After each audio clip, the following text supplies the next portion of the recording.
Hello, I'm State Representative Jim Buchy from the 77th House District. Welcome to Ohio in Focus.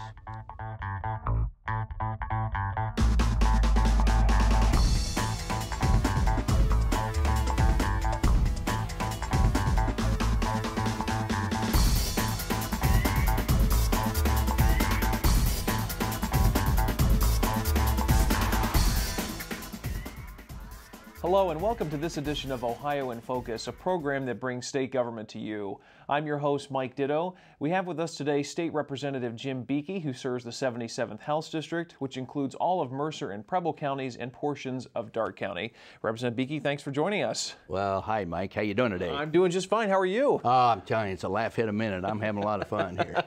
Well, I'm glad to hear that. Now, you are technically a first-term state representative, but that's not really true because you served in the House for 17 years prior to this. Tell us what it's like being back here in the Ohio House. Well, I'm really excited. You know, this is my 10th term. The 10th term, good. I have had the privilege of serving with 4 governors, Celeste Voinovich Taft and now Governor Kasich, and I can tell you that this term has been the most exciting, jam-packed term that we have made major policy changes that are really going to benefit Ohio. So I'm just excited to be back.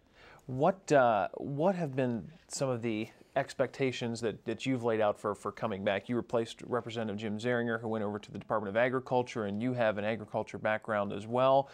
What kind of legislative initiatives have you been focusing on since you came back? Well, of course, right out of the box, I was involved because I'm on state government committee with House Bill 1, Jobs Ohio. We did the performance audit bill. We've done the bill that allows efficiencies by the state auditor. That legislation, I think it was Senate Bill 2.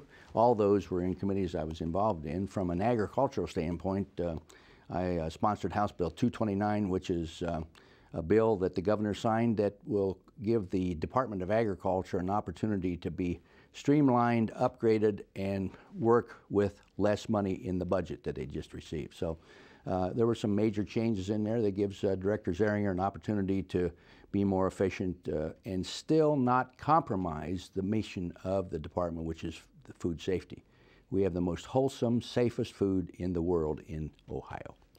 Very true. And even as we get into some of these legislative initiatives a little bit further, before we do that, tell us a little bit about the business that you run and your district, the 3 counties in your district. Sure. Well, first off, since we talked a little bit here about House Bill 229, the 77th House District, Mike, is accountable for somewhere between 12 and 14% of total food production in Ohio every year.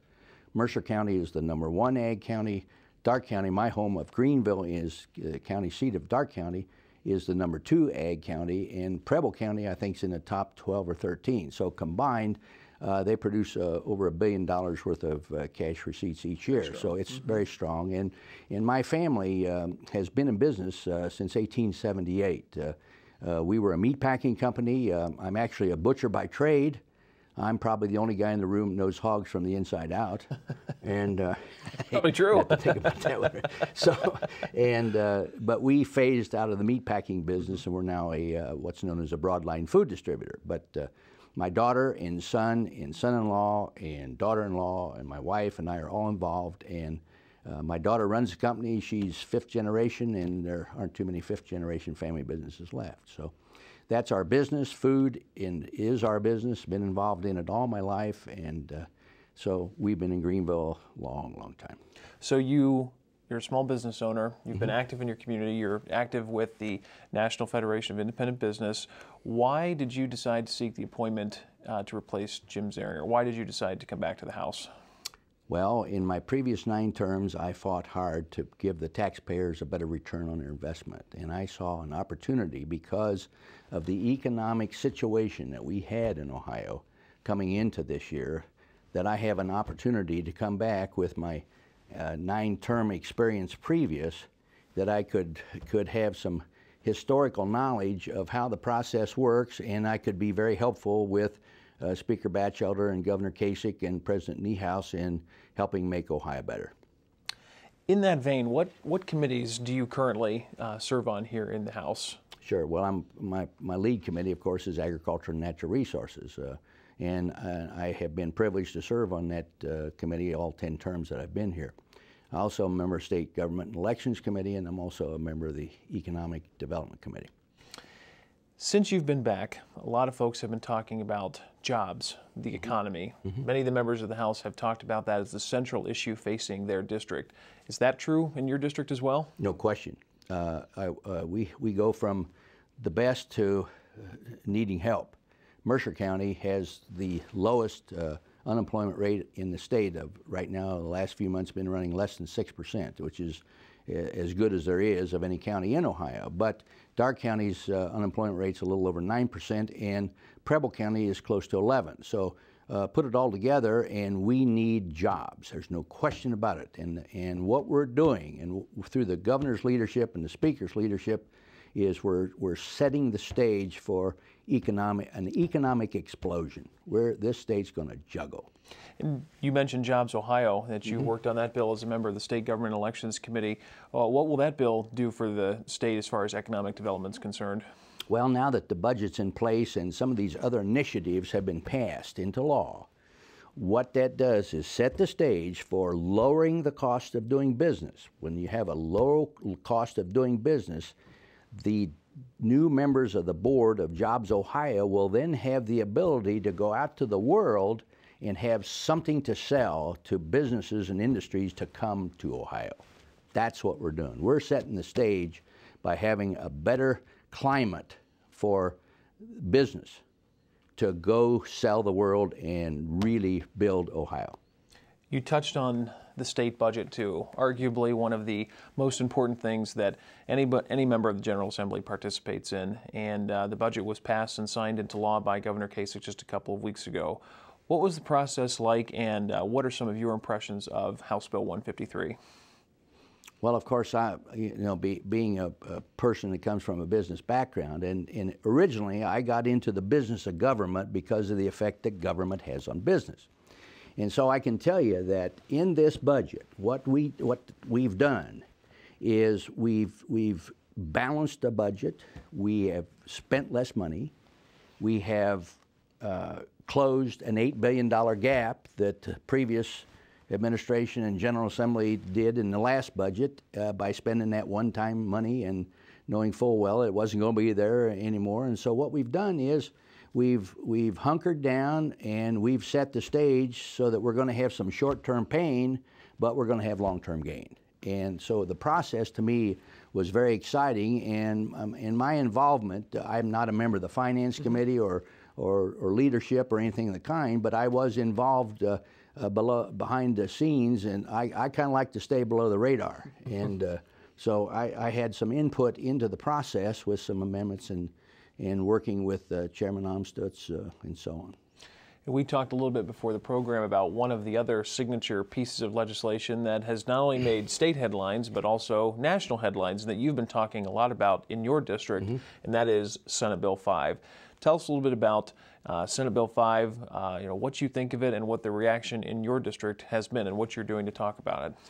Well, let me, Mike, first start by giving you a little historical perspective. Please. I'm one of 5 members of this General Assembly who was here in 1983 when Senate Bill 133 became law. And that was the bill, of course, which gave public employees the right to strike and collective bargaining. And along with that piece of legislation in that budget that followed that Senate Bill 133, there was a 90% permanent increase in the personal income tax in that budget, which a large portion of that increase in the income tax was the funding mechanism to pay for Senate Bill 133. Now fast forward to today, 28 years later, Senate Bill 5 is the very first change in Senate Bill 133. It's the first time that that portion of the code has been amended in those 28 years. And what has happened from a spending, taxing, regulating standpoint when you add collective bargaining to it since 1983 is when you factor today's dollars to 1983, we have spent in Ohio 2.5 times faster than the inflation rate for 28 years. So you add that to this $8 billion one-time expense in the last budget that went to GRF spending, and what we did was we pushed Ohio off the cliff. So what we do is we restructure, we make policy changes, we spend less, we don't raise taxes, and we give local governments who are taking a hit just like everybody else in this budget the ability to manage better. Voila, Senate Bill 5.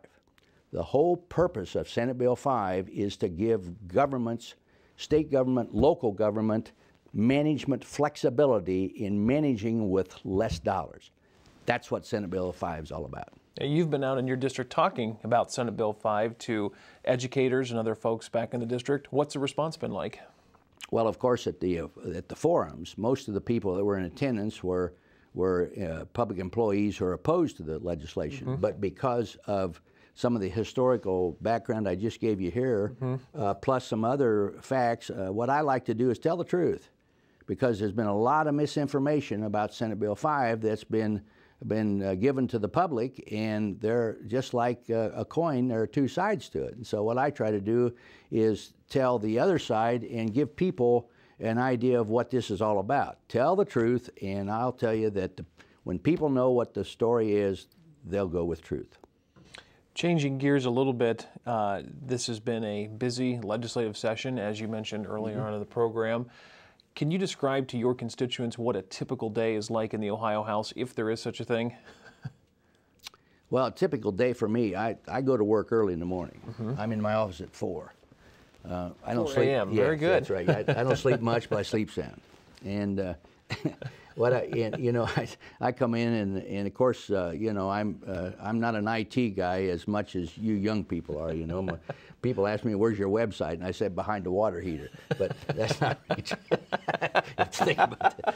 I like that. It's a good answer. No. But I do email and a little bit. But I'm not as quick as you young folks are on that. But but the fact is, a typical day for me, I start out by finding out what's going on in the news. What is happening out there? When I'm back in my office in Greenville, and when I'm here, I start out by reading 3 newspapers, and that gives me an idea of what's going on. And then I have a lot of, I communicate a lot. I've usually got a stack of letters to sign, and I read legislation. I have a lot of quiet time in which I'm doing productive. I'm on the computer. I mean, I'm doing a lot of things that in preparation for the activities, because as you know, when everybody's in for session and so on, it gets pretty funny and wild around here. Let's just face it, it's busy.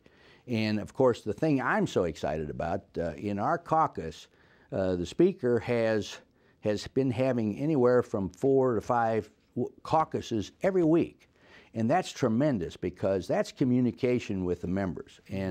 And you just can't get too much information to be making decisions that are right for the constituents in the district that I represent. See, I never forget that while I'm appointed to fill this term, when I will be a candidate for election come next year. I didn't accept this assignment to quit after a term. So I intend to run. But the thing that I never forget is every 2 years, my constituents can say, "Okay, Buchy, you're rehired or you're fired." So I have to know what's on the minds of the people of the 77th House District, so I can work hard for them while I'm here. And the other thing you might know is I don't miss anything. In the total time that I've had the privilege of serving in the People's House, I've never missed a day or a vote. Impressive record. And Dad always said you can't make decisions if you're not in the room. So you show up and you grab them and you go. With about 1 minute left, anything that you would like to say to your constituents, or how they can get in touch with you if they should need assistance from your office? Well, of course, it's a real privilege to represent the good people of the 77th House District. That's what it is, a privilege, and it's an honor. And I represent the finest people on the face of the earth.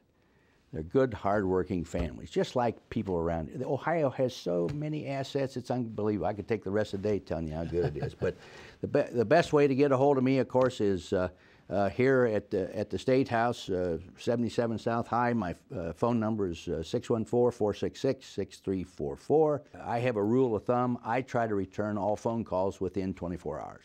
That's good. Very good. Representative Buchy, it's been a privilege to have you on the program today. Thanks for having me. You bet. Thanks for being here.